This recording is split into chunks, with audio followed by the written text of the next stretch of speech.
At the state capitol, the legislative session is entering its fourth week, but still no work being done in the House. The division there now taking a turn. Today, Republicans launched an effort to recall all 66 Democrats who are boycotting. But behind closed doors, perhaps some movement in the right direction. Raya Katene has the latest from St. Paul. Rena, there seems to be a glimmer of hope that a resolution could be reached soon. At least that's what House Republicans told us today after meeting privately with Democrats. But these negotiations between the two sides are continuing as Republicans announce a campaign to try and kick Democrats who are boycotting out of office.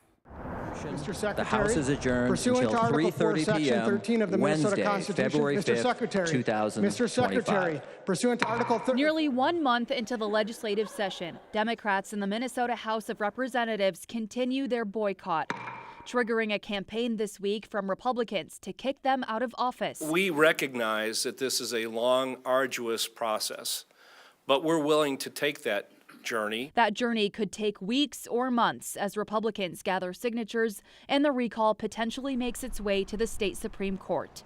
Democrats have refused to work from the Capitol since the beginning of the legislative session, but have previously said they are working within their districts. One of the tactics that a legislator can use to exert power is denial of quorum. To end their boycott, they say Republicans must commit to a power-sharing agreement if the House returns to a tie after a special election in March.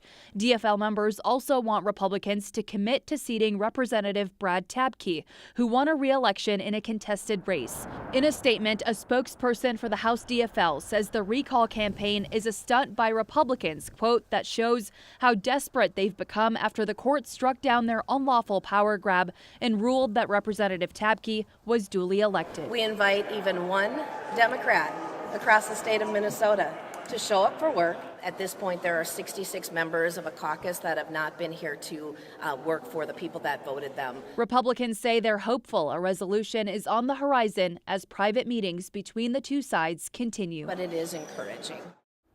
House Democrats did not meet with us on camera today, but Republican representatives tell us the two sides have a meeting. They did have one this morning and another one was set for tonight. Of course, we'll continue watching this as it unfolds, Rena. Well, here's hoping it ends soon. Thanks, Raya.